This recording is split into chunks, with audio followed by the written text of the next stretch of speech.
Hey, salut à tous, c'est Morpheus.com. J'espère que vous avez passé de bonnes fêtes. Donc, pour débuter cette nouvelle année 2018 tranquillement, on va parler des Jean Richard et des gens économes. Donc, dans un premier temps, on va voir comment le Jean Richard, qui ne sait absolument pas quoi faire de son fric, se fait pigeonner et plumer. Et dans le deuxième temps, nous allons voir le Jean économe qui va gratter pour se faire un PC relativement correct et puissant. Dans cette vidéo vraiment spéciale, on va aborder également les Xeon Phi. Je voulais en parler déjà il y a un petit bout de temps, déjà, mais comme vous avez pu le constater, j'étais pas mal pris. Bref, dans cette vidéo spéciale, on va se faire plaisir à démolir les clichés un à un, tout en prouvant à Jean Richard qu'il est vraiment un pigeon. Si vous êtes aussi impatient que moi de lui faire bouffer ses billets à ce... Alors cette vidéo est faite pour vous. Bref, nouvelle année, nouveau PC, mais malheureusement pour nous, pas de nouveau chèque, contrairement à d'autres, on ne dira rien. Bref, un PC orienté gaming ou calcul, c'est à vous de voir. Quoi qu'il en soit, le budget pour notre nouvelle machine va être de 750 € maximum, pas 1 € de plus. Le matériel que personne n'utilise et que personne presque ne connaît et qui pourtant s'avère être plus performant dans certains cas, c'est le matos serveur. Mais avant que vous pensiez que je vais vous pondre un truc du genre, pour le matos serveur, je ne pense pas directement, comme vous avez pu le voir précédemment, à un Blade Center, mais vraiment des trucs plus petits qu'on trouve couramment dans un PC normal. Donc l'avantage principal du matos serveur, c'est que ça a un coup d'avance en fait, comme aux échecs, sur les processeurs grand public. Ce qui fait qu'un Xeon datant de 2012-2013 s'avère être aussi puissant, voire surpasse un i7 de quelques points sur le passmark. Et dans certains cas explose littéralement un AMD comme une piñata. Côté config, ce qu'on va faire, ça va déchirer et on va mettre en PLS un bon paquet de monde, je peux vous le garantir, ça va être du lourd.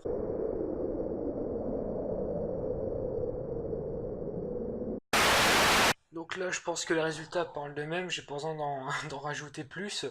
Donc là, forcément, pour nos Jean Richard, ça va être la PLS quoi. ¡Asómate! ¡Asómate! ¡Mira dónde llega el agua! ¡Llegaba el agua hasta el restaurante! ¡Había subido la marea!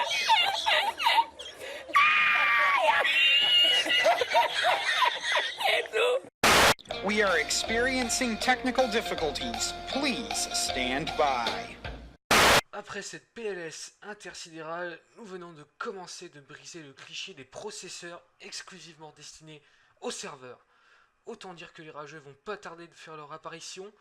Je les invite à mettre un pouce rouge. Comme vous avez sûrement dû l'entendre, les Xeon sont des processeurs exclusivement destinés aux serveurs. Mais en fait, c'est pas une vérité absolue, on peut très bien les monter dans un PC classique, dans une tour, tout comme n'importe quel processeur. La seule différence, si vous souhaitez faire votre machine basée sur ce type de processeur là, c'est la carte mère et les RAM. Le reste est entièrement compatible. Le Xeon est capable sans aucun problème de faire tourner une GTX en parallèle, donc pourvu que l'alimentation soit assez suffisante et qu'il y ait un port PCI 3.0. Souvenez-vous, il y a quelques minutes, je vous avais dit que seule la carte mère et la RAM sont différentes. J'ai voulu faire un détour sur la RAM.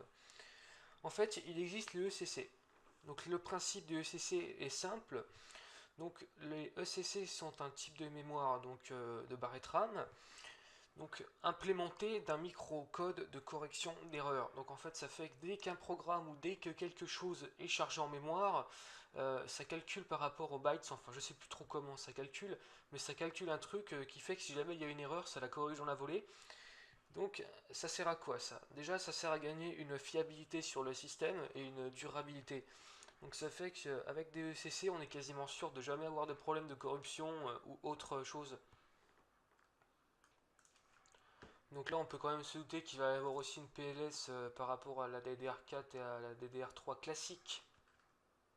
Donc tout d'abord, on arrive auprès de la victime. On va vérifier son état de conscience. ¡Asómate! ¡Asómate! ¡Mira dónde llega el agua! ¡Llegaba el agua hasta el restaurante! ¡Había subido la marea!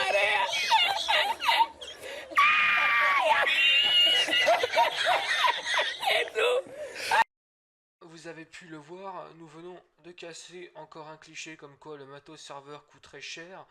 En même temps, c'est clair que si les composants sont achetés neufs sous blister, ça revient à des prix de malade. Là, le processeur et la RAM, juste parce qu'ils ont été sortis d'un serveur ou d'un carton, bah ça coûte plus rien quoi. Ça coûte pas grand chose en fait au prix d'une barrette RAM DDR4. On peut se permettre 4 fois à peu près 8 Go de DDR3 ECC. Donc je rappelle pour ceux qui viennent de prendre la vidéo, enfin j'espère que c'est pas le cas. Si.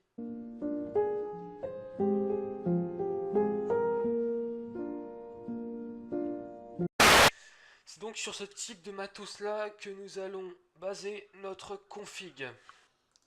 Donc pour votre nouvelle config, je vous ai choisi des composants qui sont quand même relativement corrects.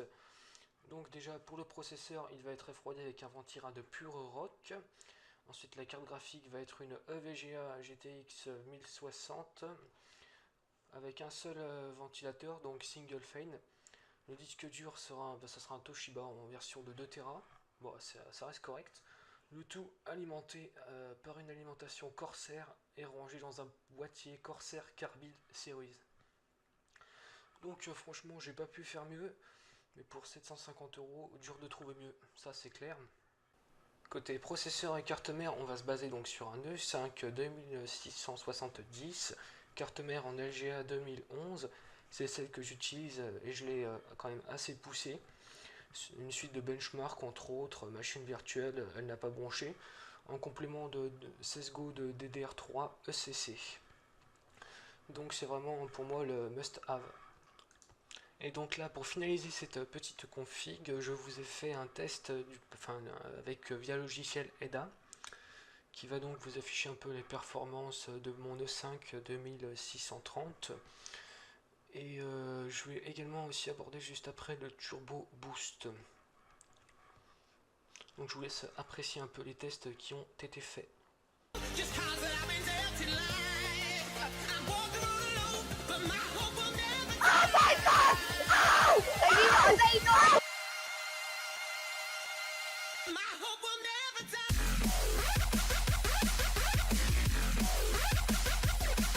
The story you're about to hear is true. Only the names have been changed. Only the names have been changed.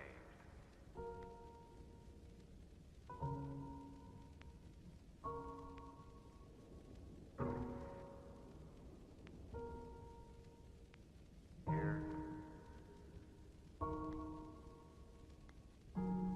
Only the names have been changed.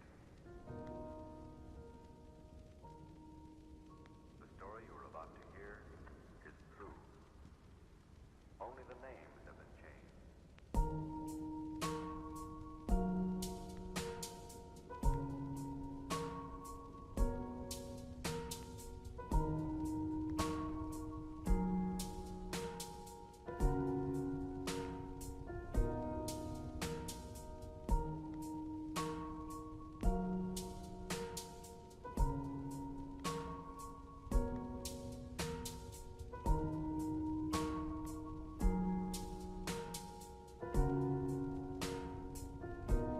Only the names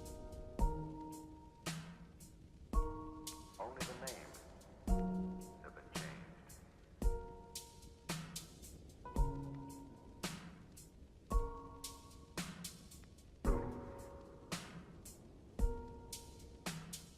Here. Only the names have been changed.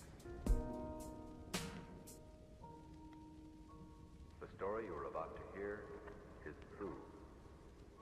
Only the names have been changed. Only the names have been changed.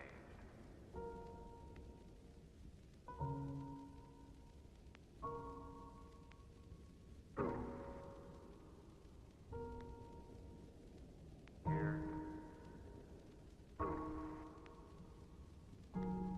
Only the names have been changed.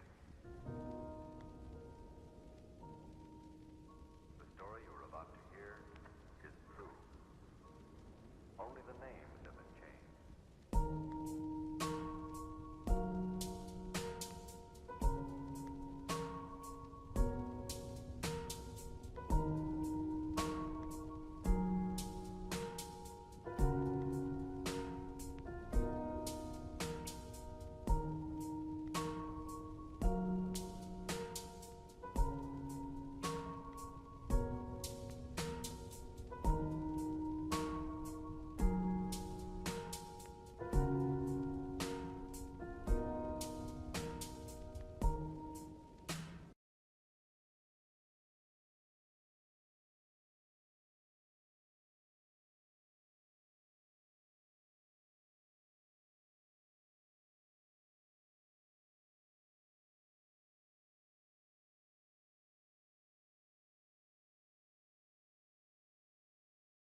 Donc je vous ai donc montré les tests que j'ai effectués avec mon E5 2630 et j'ai pu constater quand même que le Turbo Boost suscite pas mal de questions.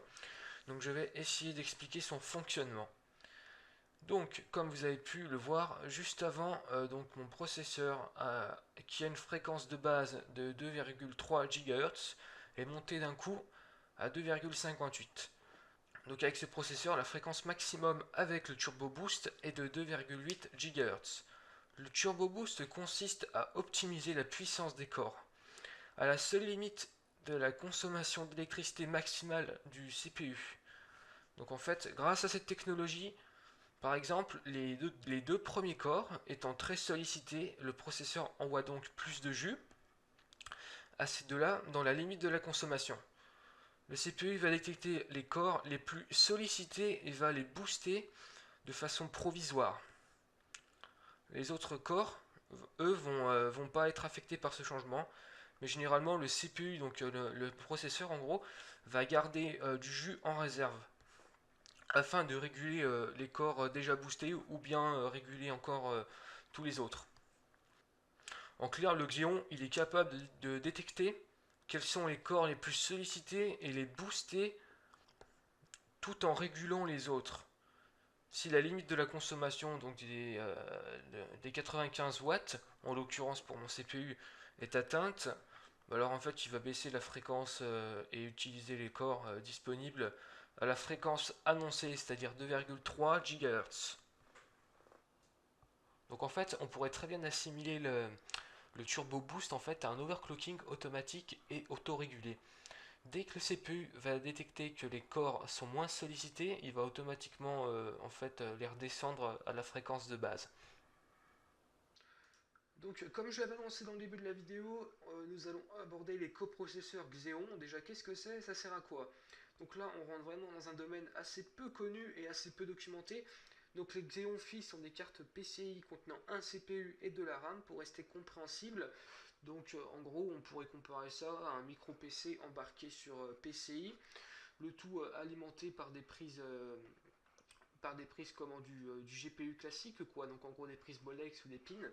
Donc en fait il en existe plusieurs sortes, donc il y en a certains qui sont optimisés pour le rendu 3D, en gros pour tout ce qui est montage, tout ça quoi.